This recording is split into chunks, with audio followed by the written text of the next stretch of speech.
Hello there, it's Jo from Minerva. Today we're going to take another look at the Alison Glass Knit Essentials booklet, which is a series of 6 garments all in one pattern. On your first impression, it looks like this pattern is just for a jersey dress, but actually the pattern holds 6 different patterns to make a whole jersey wardrobe. Let's take a closer look inside the pattern. Pattern is called Knit Essentials and it's a garment series, and inside it is laid out like a booklet. So the pattern also has a t-shirt with the v-neck, that's the one I'm wearing.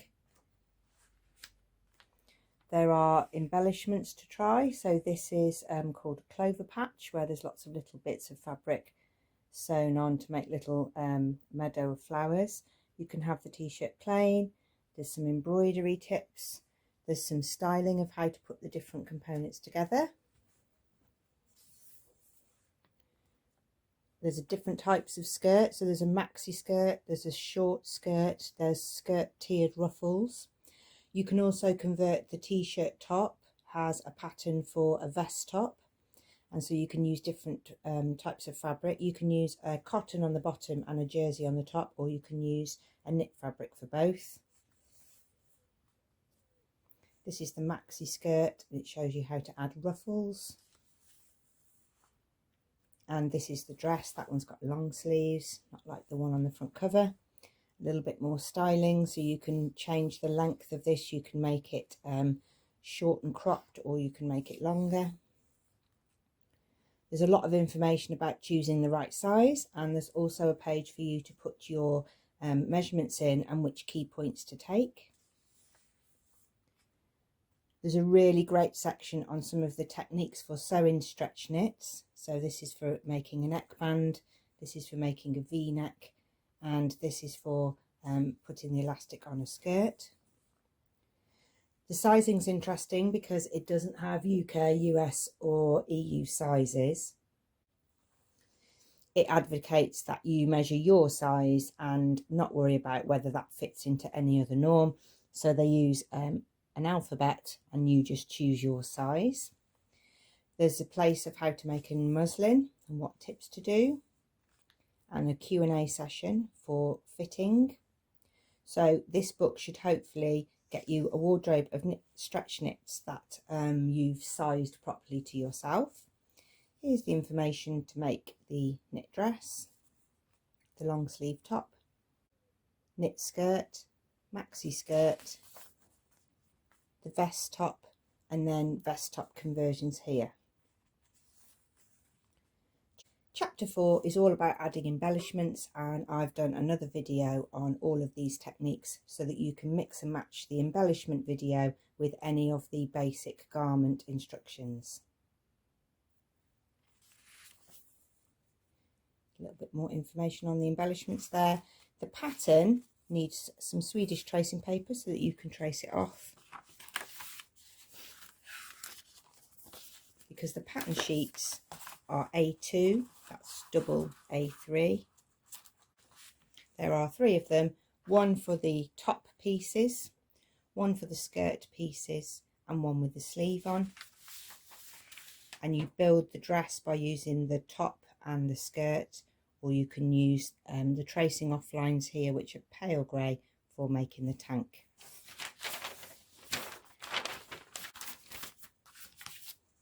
And those all fit in the envelope in the back. And you can put your traced off pieces in there too.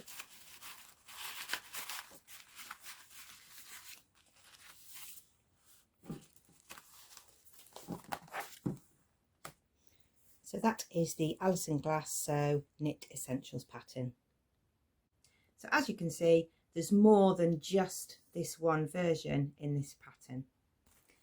I'm wearing the t-shirt from this pattern, which is a basic tee. It has a v-neck. This one has a bound neckline, but you can have a raw edge. There's a couple of ruffle, there's a couple of different options.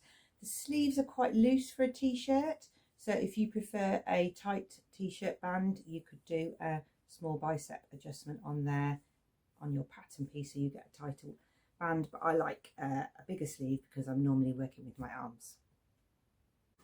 The pattern is for knit fabric, so I've got a selection of fabrics that I'm working with in this series, which are the Minerva Core range cotton jersey, which is this damson coloured one here, the Minerva Core range heavy jersey, which is this thicker navy one here, and I've chosen a pattern jersey, which happens to be from the Art Gallery range, but there's lots of different pattern jerseys on our website. These fabrics will be listed below along with the pattern, so you can go and explore further. Today I am going to be working with the heavy jersey because I'm going to make the basic knit skirt. The knit skirt is one of the easiest things to make in the pattern. It really is just two simple pieces put together. So if you're learning to sew jersey, it's a great place to start. If you're looking for something that's casual or to wear at home in the evenings, or I'm going to use mine for when I go to my dance class, so I can put my leggings on underneath and then I can put my stretchy skirt on top. And then when I get there, all I've got to do is whip off my stretchy skirt. Let's take a look at the pattern pieces and we can start to put our skirt together. It couldn't be simpler. The skirt is a back skirt and a front skirt, and they're cut on the fold, so you need to make sure that your fold line is on the fold line indicated on the pattern, and you want to make sure that you get your fabric's greatest stretch going across your hips, not going down. So you need to make sure that you get your cross grain going across your hips. So the first thing to do is to cut out your pieces and mark them front and back. Just to show you how simple the instructions are, number 1 is sew the front skirt to the back skirt. Number 2 is to finish the top with a fold over elastic, and your skirt is done and ready to embellish. I'm going to show you 2 ways to put some elastic around the skirt, because fold over elastic might not be strong enough and firm enough for some people, or a thicker elastic might be too much for some people. So I'm going to show you 2 ways so that you can decide which one will be the most comfortable. The pattern has a 1/4 inch seam allowance, which is really quite small. So I've set up my overlocker so that I can use the width and the length to get a seam that is 1/4 inch. And I've made the stitches quite close together so I get a really firm seam along the sides of my skirt. Sometimes you might need to change the differential feed to make sure that your fabric is going through the overlocker without stretching it or pressing the foot down too firmly on it, and then it gets ripples. So just have a little play on a stretch piece to work out your width to 1/4 inch and the length of your stitches so that they're not too far apart, and make sure that it's not getting squashed. You can also sew this skirt on a regular sewing machine, use a stretch stitch. You don't need to finish the edges of jersey, it'll just curl and stay as a raw edge on the inside. So it's suitable for an overlocker or a sewing machine. It's important when you're sewing jersey not to stretch your fabric either from the front of your foot or to hop stretch from the back. So you just have to let the fabric work its way through along the feed dogs.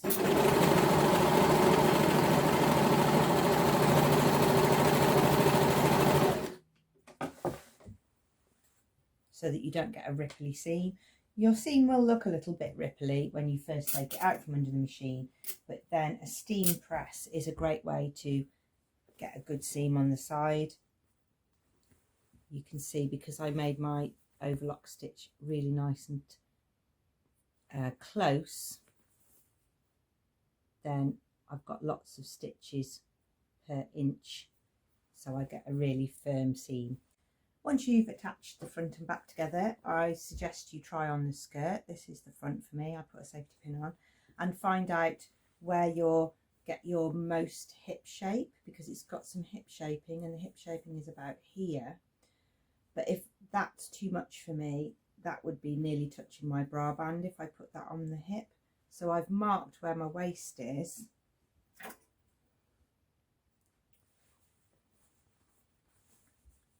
So that I can make this my waistband, and then the hip shaping will be in the right place and the length will be correct as well.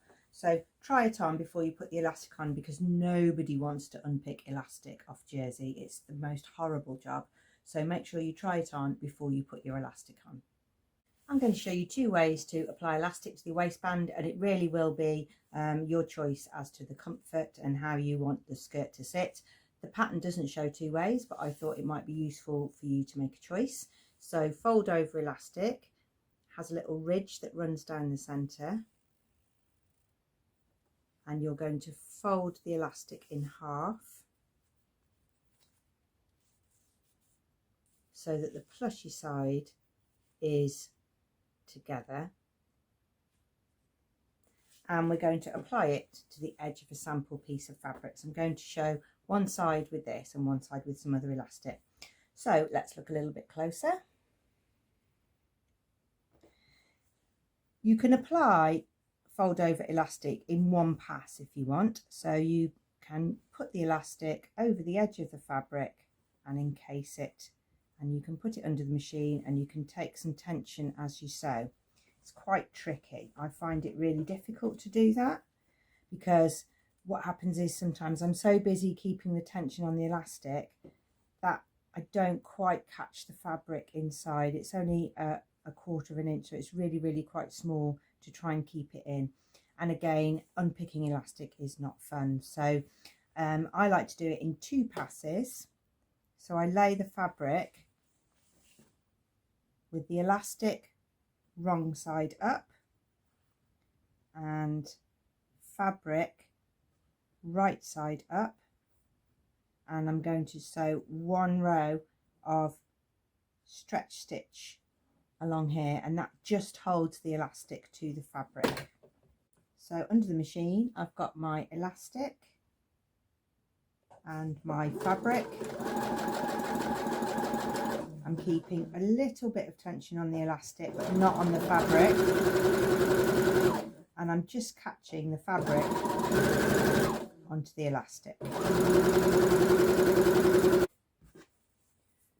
So on the first pass you can see I've got that nice little bit of light tension there, which would be perfect for a waistband, and I've just attached the 2 things together.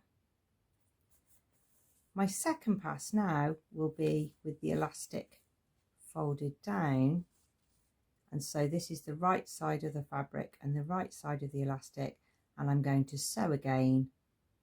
So the side that I can see has 1 row of stitching, and on reverse it has 2 rows. But I know that I won't get any little baggy gaps where the jersey has slipped out.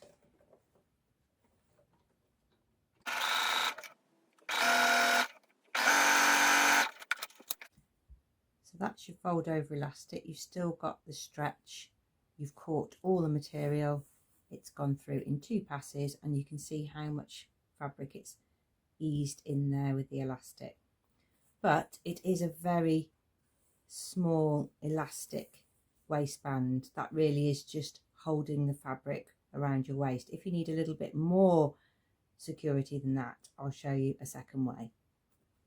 The second method, you can choose any width of elastic. So this is a pajama elastic actually, and it's quite lightweight and very stretchy, or you can choose a really firm elastic depending on what you want your waistband to feel like. So this way I'm going to show you how to add a thicker elastic to the waistband of your skirt. And on the wrong side of the fabric you're going to put your piece of elastic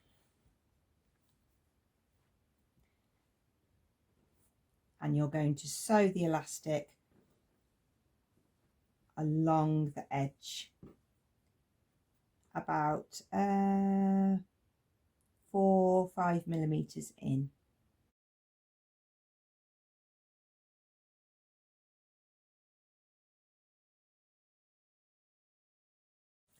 And with this you can get much more tension, you can take in more slack. So when you try the skirt on, if it's quite big around your waist, then this might be a better choice. And then the next thing to finish it off is to fold your elastic. This is the wrong side. Is to fold your elastic down and take your waistband through on a second pass. you'll need to be stretching it as you put it through to the same tension that you did when you put the elastic on.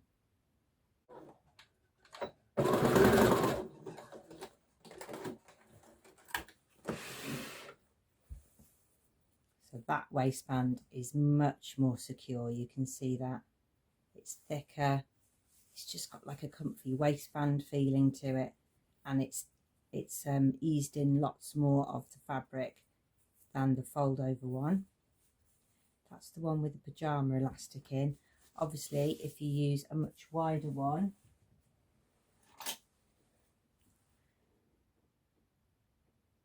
that's a 3 centimetre elastic, you'd get a much more secure feeling, but it would be the same method.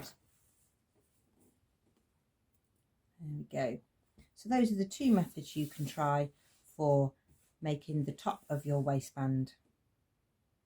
If you were thinking this looks like a casing when you make a casing and thread elastic, the trouble with that method on stretch jersey is because the casing is stretchy, it can grow in size, and so then your elastic has the opportunity to twist and move inside. If you make a casing out of a woven fabric and you sew it, that is the width that it remains, and the elastic sits inside that channel. But with a jersey, then the channel casing can grow and then your elastic can move around. So that's why that method looks like a casing of elastic, but your elastic won't move. It's time to hem your skirt. There is a tutorial on hemming jersey knits. I'm not sure if it's out now or not. If it is, go and check that out because there's lots of different methods there. But for this simple basic skirt, I'm just going to show you how to turn the hem twice so you get a nice thick band that holds your skirt and doesn't ripple up or curl up. So you're going to do a double folded hem. So if your jersey is thinner than a heavy cotton, you might get a little bit of curling, so you might want to just press it first or put a little bit of spray starch on it just to hold it down a little bit. This heavy jersey is fine, it's not curling at all. And we're going to turn up the hem once and then turn it again, but make sure you sew really close to the folded edge, because if you sew lower down, this will just curl down and make a sort of lump around the bottom. So you need that to stay really close to the edge so that it stays completely flat.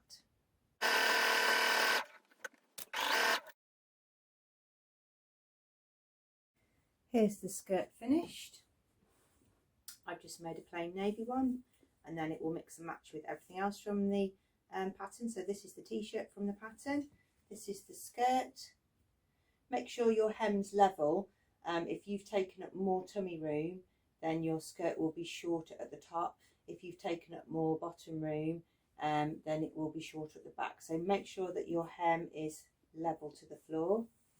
It's a super skirt if you sit down a lot for work. So if you're in this position for work, or if you're a wheelchair user, it's really comfortable around the waist, but you get that sort of pencil skirt look, but with all the comfort.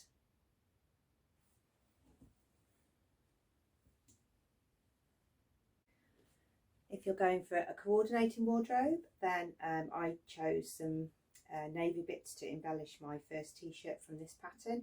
So now I've got a skirt with matching navy.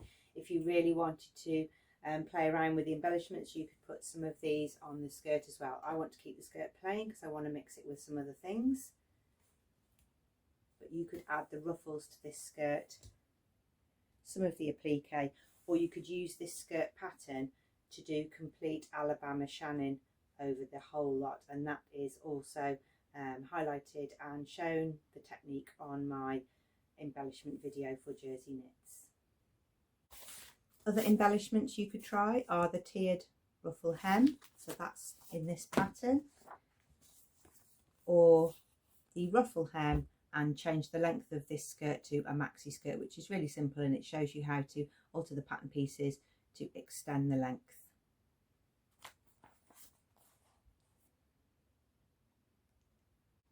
I hope you've enjoyed that tutorial. It is so simple, front and back together, sew down the sides, choose your elastic waistband technique and add a hem. A great pattern for beginners or for teens who are wanting to learn to sew. You can change the length of it and add all the embellishments. If you've used this pattern, we would love to see what you've made. Make an account with us and share your makes at www.minerva.com. Thanks very much for watching. See you soon.